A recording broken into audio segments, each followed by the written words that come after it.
Hello friends, welcome to current affairs now. आज है 29 मार्च 2024 और आज हम डिस्कस करेंगे 29 मार्च 2024 का द हिंदू न्यूज़पेपर। अगर आप फर्स्ट टाइम हमारे यूट्यूब चैनल पे आ रहे हैं तो चैनल को सब्सक्राइब कर सकते हैं और जब भी सब्सक्राइब करें बेल बटन को जरूर प्रेस करें ताकि वीडियो के रेगुलर नोटिफिकेशंस आपको मिलते रहें। तो चलिए स्टार्ट करते हैं आज की फर्स्ट न्यूज़ से। और सबसे पहले हम देखेंगे एक मैप, और आज का मैप है मालदीव्स का। मालदीव्स साउथ एशिया में लोकेटेड एक कंट्री है जो इंडियन ओशियन में स्थित है। मालदीव्स में जो टोटल आइलैंड हैं, ये बेसिकली एक आइलैंड कंट्री है और 1100 से ज़्यादा छोटे बड़े आइलैंड से मिलकर बनी है। और ये जो आइलैंड है ये अटोल्स में स्थित है। अलग अलग अटोल्स यहाँ पर जैसे कि मैप में दिखाया गया है, ये डिफरेंट डिफरेंट अटोल्स हैं जिनमें ये आइलैंड स्थित हैं। मालदीव्स की कैपिटल है मेल और माले। और मालदीव्स की जो लोकेशन है ये काफ़ी स्ट्रेटेजिक है इंडियन ओशियन रीजन में।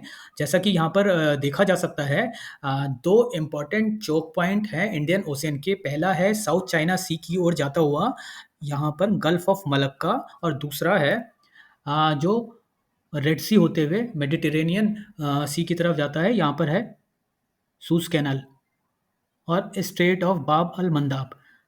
तो ये जो दो चोक पॉइंट हैं इनके बीच में मालदीव स्थित है, इसलिए इसकी जो लोकेशन है काफ़ी स्ट्रेटेजिक है। और इसी कारण से चाइना मालदीव्स पे अपना जो इन्फ्लुएंस है वो लगातार इंक्रीज करना चाहता है, क्योंकि चाइना यहाँ से स्टेट ऑफ मलक्का से होते हुए श्रीलंका और मालदीव्स को अपना गढ़ बना के पाकिस्तान और सूज़ कैनल के लिए जो रास्ते हैं वो उन पे अपना प्रभुत्व ज़्यादा स्ट्रॉन्ग करना चाहता है। तो इसलिए ये जो लोकेशन है और ये कंट्री है, ये चाइना के साथ-साथ इंडिया के लिए भी बहुत स्ट्रैटेजिक है, बहुत इम्पोर्टेंट है। आज की फर्स्ट न्यूज़ है, कोर सेक्टर का जो आउटपुट ग्रोथ है वो फरवरी महीने में 6.7 इंक्रीज हुआ है। तो पहले हम देख लेते हैं कोर सेक्टर क्या होता है। पहले ये जो न्यूज़ है ये इंडिया के 8 कोर सेक्टर का आउटपुट बता रही है, और फरवरी महीने में ये जो आउटपुट है ये बढ़ा है। इनमें जो कोर सेक्टर है इसमें 8 सेक्टर के बारे में बताया जाता है। इसमें से 3 सेक्टर का आउटपुट इंक्रीज हुआ है और 1 सेक्टर का डिक्रीज हुआ है। 3 सेक्टर जिनका आउटपुट इंक्रीज हुआ है वो हैं कोल, नेचुरल गैस और सीमेंट, जो डबल डिजिट में बढ़ा है। और फर्टिलाइजर का जो आउटपुट है फरवरी महीने में डिक्रीज होता हुआ देखा गया है।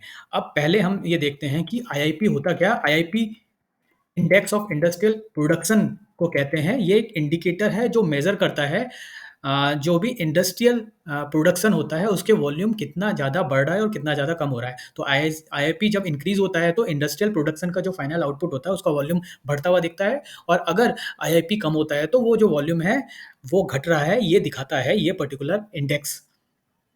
और ये जो बात की जाती है पूरा ये एक फाइनेंशियल ईयर की बात की जाती है, और ये मंथ टू मंथ और ईयर देखा जाता है अगर इंडस्ट्रियल प्रोडक्शन को कंपेयर करना होता है। ये जो डेटा है इंडेक्स ऑफ इंडस्ट्रियल प्रोडक्शन का, ये कंपाइल और पब्लिश किया जाता है सेंट्रल स्टैटिस्टिकल ऑर्गेनाइजेशन के द्वारा, जो ministry of statistics and programme implementation के अंतर्गत काम करती है। ये एक कंपोजिट इंडिकेटर है जो इंडस्ट्री का ग्रोथ बताता है। इसका जो बेस ईयर है वो है 2011 और 2012। 2011 और 12 इसका बेस ईयर है। इसमें जो मोटा-मोटी अगर हम देखें ब्रॉड सेक्टर जो आते हैं वो सेक्टर है माइनिंग, मैन्युफैक्चरिंग, इलेक्ट्रिसिटी, और इसके अलावा बेसिक गुड्स, कैपिटल गुड्स और इंटरमीडिएट गुड्स का जो वॉल्यूम ऑफ प्रोडक्शन है उसको ये इंडिकेट करता है। इसमें 8 कोर सेक्टर इंक्लूड किए जाते हैं, और ये कोर सेक्टर हैं coal, crude oil, natural gas, refinery product, fertiliser, steel, cement और इलेक्ट्रिसिटी। ये 8 core sector exam point of view से भी बहुत इंपॉर्टेंट हैं। तो ये कोर सेक्टर तो याद रहने चाहिए। Coal, crude oil, natural gas, refinery product, fertiliser, steel, cement और इलेक्ट्रिसिटी, ये 8 कोर सेक्टर हैं। और ये जो 8 कोर सेक्टर है ये टोटल इंडस्ट्रियल प्रोडक्शन का जो इंडेक्स है आईआईपी, उसका 40% से ज़्यादा वेटेज रखते हैं। यानी आईआईपी की जब कैलकुलेशन की जाती है, जो टोटल कंट्री का इंडस्ट्रियल प्रोडक्शन का वॉल्यूम दिखाता है, उसमें 40% से ज़्यादा यही सेक्टर कंट्रीब्यूट करते हैं। और 40% से ज़्यादा, और अगर प्रिसाइसली बात करें तो 40.27% जो वेटेज है इन 8 सेक्टर का ही होता है। ये कोर सेक्टर इसलिए कहलाते हैं क्योंकि ये किसी भी इंडस्ट्री का बेसिक है और इनके बिना इंडस्ट्री का ग्रोथ पॉसिबल नहीं है। तो इसलिए ये 8 सेक्टर काफ़ी इंपॉर्टेंट है एग्जाम के लिए भी। 40.27% ये आईआईपी का वेटेज रखते हैं। और अगर हम आईआईपी में इनका अलग-अलग वेटेज देखें, यानी कि कौन-सा सेक्टर ज़्यादा वेटेज रखता है आईआईपी में, कौन-सा सेक्टर कम वेटेज रखता है, ये पर्टिकुलर जो ऑर्डर है, वो भी इम्पोर्टेंट है एग्ज़ाम के लिए। और इसमें सबसे ज़्यादा वेटेज रखने वाला जो सेक्टर है, वो है रिफाइनरी प्रोडक्ट्स का। रिफाइनरी प्रोडक्ट नंबर 1 पे है वेटेज के मामले में आईआईपी में, यानी इंडेक्स ऑफ इंडस्ट्रियल प्रोडक्शन में। तो पहला हो गया रिफाइनरी प्रोडक्ट, दूसरा हो गया इलेक्ट्रिसिटी और तीसरा हो गया स्टील। ये 3 तो याद होने ही चाहिए। रिफाइनरी प्रोडक्ट, इलेक्ट्रिसिटी और स्टील, ये टॉप के 3 हैं जो सबसे ज़्यादा वेटेज रखते हैं। Refinery product, electricity, steel. इसके बाद coal, crude oil, natural gas, cement और फर्टिलाइज़र। फर्टिलाइज़र सबसे कम वेटेज रखता है इन 8 सेक्टर में। तो refinery product, electricity, steel, coal, crude oil, natural gas, cement and fertiliser. ये डिसेंडिंग ऑर्डर है 8 कोर इंडस्ट्री का के वेटेज का आईआईपी में। अब आईआईपी मेज़र करने की ज़रूरत क्या होती है? इसकी इम्पोर्टेंस क्या है? इसकी सिग्निफिकेंस क्या है? बेसिकली ये जो इंडेक्स है आईआईपी, इसका यूज़ गवर्नमेंट पॉलिसी मेकिंग में किया जाता है, चाहे वो गवर्नमेंट के डिपार्टमेंट की बात हो, मिनिस्ट्री ऑफ फाइनेंस की बात हो या आरबीआई के द्वारा, इन सारी गवर्नमेंट एजेंसीज़ के द्वारा जो कोई पॉलिसी बनाई जाती है किसी भी इंडस्ट्री के को लेकर, तो ये जो आईआईपी है, इसका जो डेटा है वो यूज़ किया जाता है। इसके साथ ही साथ जो ग्रॉस डोमेस्टिक प्रोडक्ट जीडीपी के एस्टीमेट निकाले जाते हैं क्वार्टरली बेसिस पे या मंथली बेसिस पे, वो भी आईआईपी को ध्यान में रख के निकाले जाते हैं। आज की सेकंड न्यूज़ है, Delhi high court dismisses plea to remove Kejriwal as chief minister. अब जैसा कि पिछले कुछ दिनों की न्यूज़ में देखा गया था कि दिल्ली के चीफ मिनिस्टर अरविंद केजरीवाल को जो सिटिंग सीएम हैं दिल्ली के, उनको गिरफ्तार किया गया लिकर स्कैम के तहत। तो यहाँ पर उनको as a Delhi chief minister dismiss करने की एक पेटिशन थी हाई कोर्ट में, जिसकी सुनवाई हाई कोर्ट के द्वारा की जा रही थी। तो और हाई कोर्ट ने अपने डिसीजन में अरविंद केजरीवाल को एज ए सीएम डिसमिस करने की पेटिशन को खारिज कर दिया, यानी मना कर दिया। अब यहाँ पर एक स्पेशल प्रोविजन है जो इंपॉर्टेंट है एग्जाम के लिए। ये प्रोविजन है article 239 A B of Indian constitution. Article 239 A वो आर्टिकल है जिसके तहत दिल्ली को जो कॉन्स्टिट्यूशनल स्टेटस है और एनसीआर को जो लेजिस्लेटिव असेंबली का अधिकार दिया गया है, वो आर्टिकल 239 ए ही बताता है। और यहाँ पर आर्टिकल 239 ए बी प्रोविजन ये बताता है कि इन case of failure of constitutional machinery, जो दिल्ली के एलजी हैं उनके द्वारा दिल्ली का जो गवर्नेंस है वो किया जाएगा। तो इस आर्टिकल का रेफरेंस हाई कोर्ट के द्वारा दिया गया है। आर्टिकल 239 ए बी क्या है? ये एक प्रोविजन है in case of failure of constitutional machinery, और ये एक्सरसाइज किया जाएगा बाय गवर्नर और LG of Delhi. Next news है, child accused of POCSO offence to be tried as per juvenile justice act. तो एक मामला केरला हाई कोर्ट में चल रहा था पॉस्को एक्ट को लेकर। तो यहाँ पर एग्जाम के लिए इंपॉर्टेंट है पॉक्सो एक्ट और जुवेनाइल जस्टिस एक्ट। यहाँ पर कोर्ट के द्वारा कहा गया है कि children was not defined in POCSO act whereas it is defined in JJ act. अब एक इम्पॉर्टेंट प्रोविजन यह है कि पॉक्सो एक्ट, ये जो एक्ट है जो चिल्ड्रेन है उनके सेक्सुअल ऑफेंस से रिलेटेड जो प्रोटेक्शन है चिल्ड्रंस को देने के लिए लाया गया था 2012 में। और इस पर्टिकुलर एक्ट में चाइल्ड की कोई डेफिनेशन नहीं है, चाइल्ड को डिफाइन नहीं किया गया है। तो इस एक्ट में चाइल्ड माने जाने चाइल्ड जिसको माना जाएगा, उसमें चाइल्ड की डेफिनेशन जुवेनाइल जस्टिस एक्ट से ली जाती है। और जुवेनाइल जस्टिस एक्ट 2015 का एक्ट है, जिसका सेक्शन 2 सब सेक्शन 12 डिफाइन करता है चिल्ड्रन वो उस पर्सन को बोला जाएगा जिसकी जो उम्र है वो 18 साल ना पूरी हुई हो। 18 साल से कम एज के पर्सन को चिल्ड्रन कहा जाएगा। और ये डेफिनेशन जुवेनाइल जस्टिस एक्ट में दी गई है। पॉक्सो एक्ट में चाइल्ड को डिफाइन नहीं किया गया है। तो पहले हम देख लेते हैं पॉक्सो एक्ट क्या है। पॉक्सो एक्ट इफेक्टिव हुआ था 14 नवंबर 2012 को, और इसको यूनाइटेड नेशन के एक कन्वेंशन के सपोर्ट में इंडिया की तरफ से रेटिफिकेशन माना गया था। United nation convention on the right of children in 1992 जो इंडिया ने एग्री किया था, उसको रेटिफाई करते हुए ही इंडिया ने पॉक्सो एक्ट को इम्प्लीमेंट किया। 14 नवंबर 2012 में ये इफेक्टिव हुआ था। इसका जो एम है वो ये एक स्पेशल एक्ट माना जाता है जो एड्रेस करता है जो चिल्ड्रन है उनके उनके रिगार्डिंग जो भी ऑफेंसेस होते हैं, चिल्ड्रन का सेक्सुअल एक्सप्लॉइटेशन होता है या सेक्सुअल अब्यूज़ होता है, उन चीज़ों को टैकल करने के लिए पॉक्सो एक्ट लाया गया था। ये एक्ट डिफाइन करता है चाइल्ड वो पर्सन होगा, ये जो जुवेनाइल जस्टिस एक्ट में डेफिनेशन है, वो पर्सन जो 18 साल से कम एज का होगा उसे चाइल्ड बोला जाएगा, और उसके अगेंस्ट जो भी कार्रवाई है, अगर चिल्ड्रन इन पर्टिकुलर ऑफेंसेस में इन्वॉल्व हैं तो वो जुवेनाइल जस्टिस एक्ट के तहत की जानी चाहिए। इसके कुछ फीचर्स हैं। ये एक्ट एक तरह से जेंडर न्यूट्रल नेचर का है। ये बॉयज़ और गर्ल्स दोनों को विक्टिम मानता है कि कोई भी बॉयज़ और गर्ल्स में से कोई भी सेक्सुअल अब्यूज़ का शिकार हो सकता है। इसलिए जेंडर स्पेसिफिक ना करके इसको जेंडर न्यूट्रल नेचर का बनाया गया है, और चाइल्ड अब्यूज़ से रिलेटेड केसों को ईज़िली रिपोर्ट किया जाए, इसके रिगार्डिंग प्रोविज़न इस एक्ट में दिए गए हैं, और कुछ डेफिनिशंस को अ, एक्सप्लेन एक्सप्लिसिट एक्सप्लेन भी किया गया है। कुछ नए ऑफेंसेस भी ऐड किए गए हैं, जैसे कि स्टोरेज ऑफ चाइल्ड पोर्नोग्राफी। इसके साथ ही साथ जो सेक्सुअल असॉल्ट है उसके रिलेटेड जो प्रोविज़न है वो भी और ज़्यादा स्ट्रॉन्ग बनाए गए हैं। अब सेक्सुअल प्रोविज़न की बात करें या फिर चैलेंजेस की बात करें, तो इस एक्ट के जो चैलेंजेस हैं वो हैं, पहला तो जो इन्वेस्टिगेशन है वो बहुत प्रॉपर नहीं होती है ऐसे केसेस में।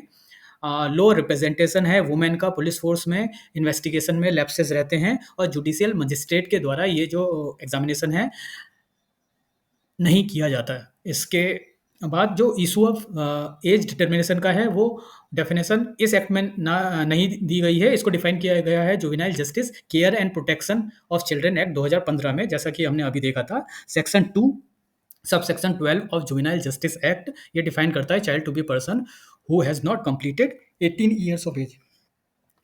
इस केस इनसे रिलेटेड केसेस को फाइल करने में डिले होता है, या इसके बाकी भी जो इन्वेस्टिगेशन है उसको स्पीडी बनाने में कुछ ड्रॉबैक इस पर्टिकुलर एक्ट के माने जाते हैं। तो ये पूरा पॉक्सो एक्ट है जिसके बारे में यहाँ पर आर्टिकल में बात की गई है। नेक्स्ट न्यूज़ है स्काई रूट एरोस्पेस ने सक्सेसफुली टेस्ट किया है अपने विक्रम वन जो लॉन्च व्हीकल है उसके स्टेज 2 का। स्काई रूट एरोस्पेस काफ़ी न्यूज़ में थी पिछले कुछ सालों से, और इसने 2022 में इंडिया का पहला प्राइवेट रॉकेट लॉन्च किया था, और ये सब ऑर्बिटल लॉन्च था इंडिया के first private launch vehicle Vikram S, जिसको 2022 में लॉन्च किया गया था। तो विक्रम एस इंडिया का पहला प्राइवेट लॉन्च रॉकेट था, और इसको सब ऑर्बिटल लॉन्च माना गया था। अब इसके बाद ये जो लॉन्च व्हीकल जिसकी अभी टेस्टिंग स्काई रूट के द्वारा की गई, जिसके स्टेज 2 की टेस्टिंग की गई, ये ऑर्बिटल लॉन्च होने वाला है। तो यहाँ पर ये जो न्यूज़ है ये बताती है कि ये जो स्पेस टेक कंपनी है स्काई रूट एरोस्पेस, इसने सक्सेसफुली टेस्ट किया है इस विक्रम वन लॉन्च व्हीकल के स्टेज 2 का। और ये जो टेस्टिंग है ये श्रीहरिकोटा में इसरो का जो स्पेस सेंटर है, सतीश धवन स्पेस सेंटर, श्रीहरिकोटा आंध्र प्रदेश में की गई है। इस रॉकेट में विक्रम वन में काफ़ी सारे स्टेजेस हैं, मल्टीपल स्टेजेस है। इसमें स्टेज 2 की यहाँ पर बात की जा रही है। इस स्टेज 2 का नाम दिया गया है कलाम 250। स्टेज 2 का नाम है कलाम 250। ये काफ़ी क्रिटिकल है, जो लॉन्च व्हीकल को ऊपर उठाने के लिए यूज़ की जाएगी, और ये प्रोपेल करेगी रॉकेट को, अर्थ के एटमॉस्फेयर से निकलने में हेल्प करेगी, और वैक्यूम स्पेस में इसको स्टेबल बनाएगी। विक्रम वन जो लॉन्च है ये एक लैंडमार्क है इंडियन स्पेस सेक्टर के लिए, क्योंकि ये इंडिया के first private orbital rocket launch के बारे में है। कलाम 250 एक हाई स्ट्रेंथ का कार्बन कंपोजिट रॉकेट मोटर है जो सॉलिड फ्यूल से फ्यूल किया जाता है। तो कलाम 250 का जो स्टेज 2 है, कलाम 250 स्टेज 2 है, ये इसमें सॉलिड फ्यूल यूज़ किया जाता है, और एक हाई परफॉर्मेंस ईपीडीएम या ethylene propylene diene terpolymer thermal protection system का, इस पर्टिकुलर सिस्टम का इसमें यूज़ किया जाता है। स्टेज 2 में कार्बन एब्लेटिव फ्लेक्स नोजल हैं जो हाई प्रिसीजन के साथ इलेक्ट्रोमैकेनिकल एक्चुएटर का यूज़ करते हैं थ्रस्ट कंट्रोल के लिए, व्हीकल के कंट्रोल के लिए, जो रॉकेट को डिजायर्ड ट्रैजेक्टरी में प्लेस करने के लिए इंपॉर्टेंट है। तो इस न्यूज़ में ये इंपॉर्टेंट है स्टेज 2 कलाम स्टेज 2 का जो नाम है वो है कलाम 250, और इंडिया का पहला प्राइवेट रॉकेट का स्टेज 2 ये लॉन्च किया गया है। और यहाँ पर इसका जो फ्यूल है वो है सॉलिड फ्यूल, स्टेज 2 का फ्यूल, जिसको सक्सेसफुली लॉन्च किया गया है स्काई रूट एरोस्पेस के द्वारा। गवर्नमेंट ने एक्सटेंड किया अफ्स्पा रूल इन नागालैंड और अरुणाचल प्रदेश। तो इनको दोबारा से नागालैंड और अरुणाचल प्रदेश में अगले 6 महीने के लिए एक्सटेंड किया गया। अब ये जो पर्टिकुलर एक्ट है वो क्या है? इस एक्ट का पूरा नाम है arm forces special power act. ये एक पार्लियामेंट्री एक्ट है जो स्पेशल पावर देता है इंडियन आर्म फोर्सेस को और स्टेट की फोर्सेस को और पैरामिलिट्री फोर्सेस जो भी इन रीजन में डिप्लॉय की जाती हैं।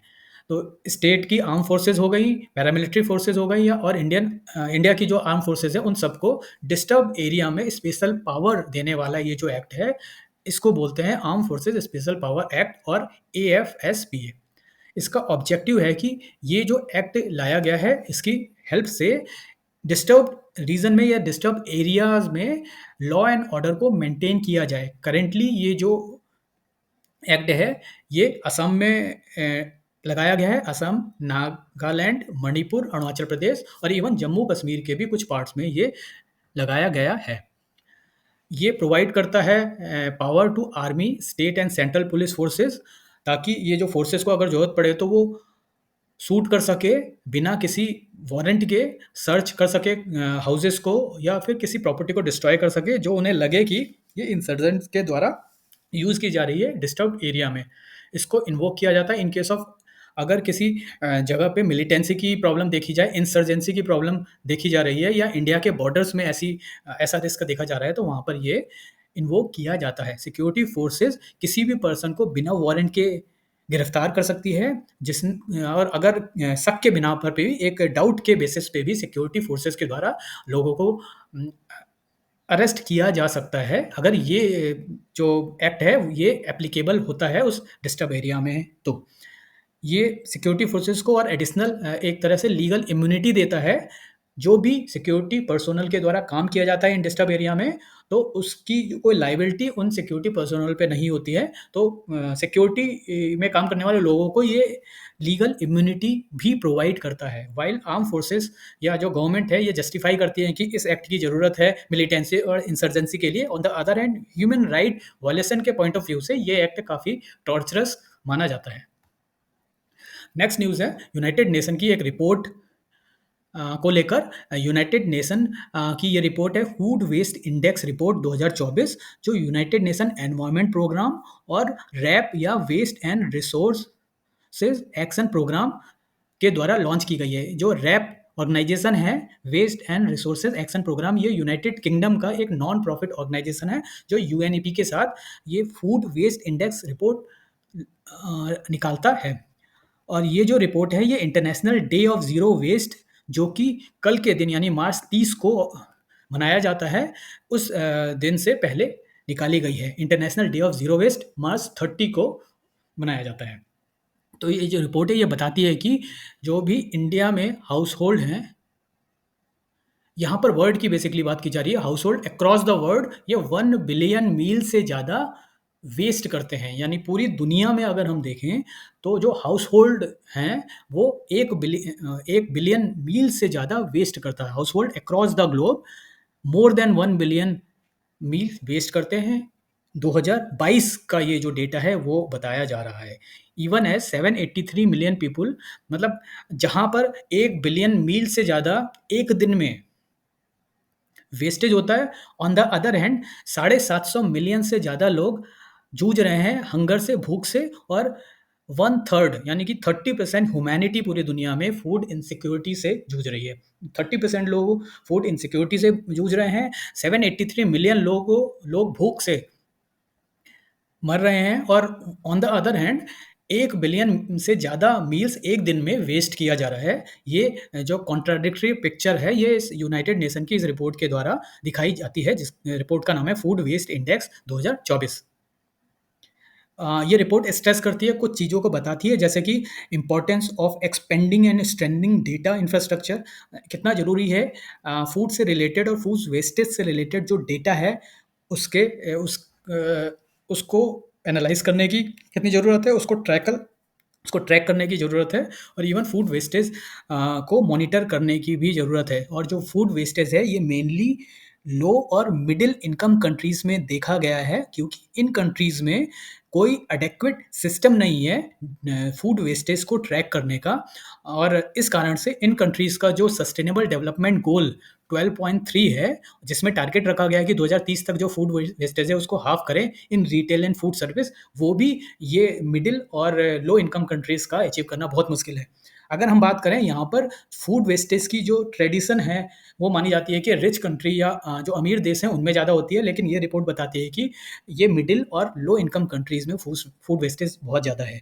और अगर जी20 कंट्री का ग्रुप देखें तो इसमें से केवल 4 ऐसे कंट्री हैं, ऑस्ट्रेलिया, जापान, यूके और यूएसए और यूरोपियन यूनियन, जिनमें फूड वेस्टेज एस्टिमेट ट्रैक पे हैं एसडीजी गोल के जो 2030 तक अचीव करना है।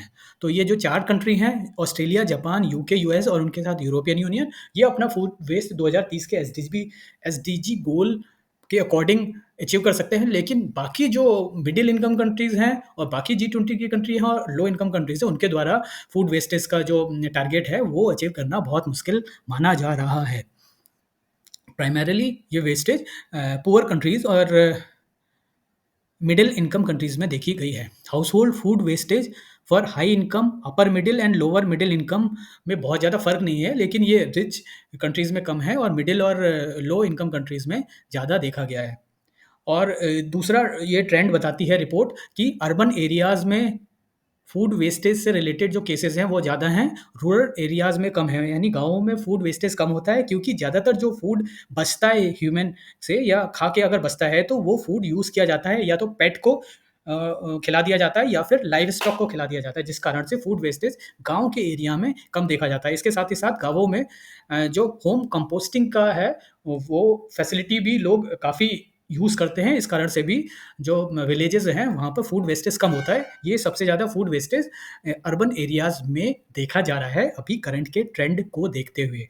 ये रिपोर्ट बताती है गवर्नमेंट को कुछ कदम उठाने चाहिए, ताकि जो क्लाइमेट एम्बिशन अलग-अलग कंट्रीज़ के द्वारा रखे गए हैं रिगार्डिंग फूड लॉस और फूड वेस्टेज, उनको अपने नेशनल डिटरमाइंड कंट्रीब्यूशन भी ऐड की करे। यानी गवर्नमेंट अपने जो टारगेट है एसडीजी को लेकर, गवर्नमेंट्स ने नेशनल एनडीसी अपने-अपने डिक्लेयर किए हैं यूनाइटेड नेशन में, जिनको बोलते हैं नेशनली डिटरमाइंड कंट्रीब्यूशन। तो गवर्नमेंट फूड वेस्टेज को भी इन कंट्रीब्यूशन में ऐड करे, ताकि इनको ट्रैक किया जा सके और कम किया जा सके। Pre poll surges lift fiscal deficit. अब गवर्नमेंट का जो फिस्कल डेफिसिट है, वो इंक्रीज़ कर रहा है, और यहाँ पर जैसे-जैसे फाइनेंशियल ईयर क्लोजिंग आ रहा है, जो फिस्कल डेफिसिट है, उसका डेटा बढ़ता हुआ दिख रहा है। Centre's fiscal deficit jump to 15 lakh crore, 15 lakh crore हो गया पहले 11 महीने में 2023-24 में। और जो मार्च में और ज़्यादा बढ़ सकता है। तो यहाँ पर इम्पोर्टेंट हमारे लिए टर्म है फिस्कल डेफिसिट। इसको हम समझ लेते हैं। फिस्कल डेफिसिट ये डिफरेंस होता है टोटल रेवेन्यू और total expenditure of A government. तो किसी सरकार का किसी फाइनेंशियल ईयर में कितना टोटल रेवेन्यू हुआ और कितना टोटल एक्सपेंडिचर हुआ, उसका डिफरेंस ही फिस्कल डेफिसिट होता है। और डेफिसिट तब होगा जब रेवेन्यू कम होगा, एक्सपेंडिचर ज़्यादा होगा। फिस्कल डेफिसिट तभी आता है जब एक्सपेंडिचर ऑफ गवर्नमेंट वो ज़्यादा होता है रेवेन्यू जनरेटेड से किसी फाइनेंशियल ईयर में। और फिस्कल डेफिसिट 2 कारणों से हो सकता है। या तो गवर्नमेंट का जो खर्चा बढ़ा है, या तो वो कैपिटल एक्सपेंडिचर पे बढ़ा है, यानी कि एसेट बनाने में बढ़ा है, या फिर डेफिसिट अराइजिंग फ्रॉम रेवेन्यू उसका बहुत ज़्यादा कम हुआ। या तो इनकम बहुत ज़्यादा कम हुई है गवर्नमेंट की, इसलिए डेफिसिट हो गया, या फिर गवर्नमेंट का खर्चा बढ़ गया और वो खर्चा मेनली कैपिटल एक्सपेंडिचर बढ़ा हो अगर। लेकिन अगर रेवेन्यू एक्सपेंडिचर बढ़ा है, तो वो बहुत ही उसे बैड फिस्कल डेफिसिट माना जाता है। तो कैपिटल एक्सपेंडिचर या रेवेन्यू में कमी, ये 2 मेन फैक्टर माने जाते हैं फिस्कल डेफिसिट बढ़ने के। कैपिटल एक्सपेंडिचर में क्या-क्या आता है? Capital expenditure long term asset को बोलते हैं, जैसे कि या तो गवर्नमेंट ने फैक्ट्रीज़ को प्रमोट करने के लिए कुछ एक्सपेंडिचर किया हो, या बिल्डिंगें बनाने के लिए बिल्डिंग बनाई हो, इंफ्रास्ट्रक्चर बनाए हो, रोड बनाए हो, या अदर डेवलपमेंटल वर्क किया हो जो बेसिक इंडस्ट्री डेवलपमेंट के लिए ज़रूरी है। तो ऐसे कैपिटल एक्सपेंडिचर ये बहुत क्रिटिकल भी है किसी डेवलपिंग कंट्रीज़ के लिए, और ये ज़्यादा भी होना चाहिए। तो अगर लॉन्ग टर्म एसेट क्रिएट किया गया है, तो कैपिटल एक्सपेंडिचर की वजह से फिस्कल डेफिसिट बढ़ता है। जो इंडिया के केस में जो अभी न्यूज़ आई है उसमें बताया गया है, उसमें भी रीज़न कैपिटल एक्सपेंडिचर को ही बताया गया है। ये एक इंडिकेटर होता है फिस्कल डेफिसिट की, गवर्नमेंट अपना फाइनेंस कैसे मैनेज कर रही है। और फिस्कल डेफिसिट को फाइनेंस कैसे किया जाता है? तो इसको फाइनेंस करने के लिए या तो सरकार सेंट्रल बैंक यानी इंडिया के केस में या तो आरबीआई से बोरो करे, आरबीआई से उधार ले या फिर कैपिटल मार्केट से अपने बॉन्ड या ट्रेज़री बिल इश्यू करके पैसा उधार ले। तो 2 तरीके हैं, या तो सरकार आरबीआई के पास जाए, उनसे बोले कि हमें उधार दे दो, या फिर मार्केट में जाए, कैपिटल मार्केट में, और सरकार अपने नाम से ट्रेज़री बिल या ट्रेज़री बॉन्ड इश्यू करे और लोगों से या कंपनियों से ये उधार ले। इंटरनेशनल सेक्शन में न्यूज़ है चाइना मालदीव्स, जैसे हमने अभी मालदीव्स का मैप देखा था, चाइना मालदीव्स को अपना इन्फ्लुएंस बढ़ाने के लिए, इंडियन ओशियन रीजन में अपना इन्फ्लुएंस बढ़ाने के लिए यूज़ कर रहा है।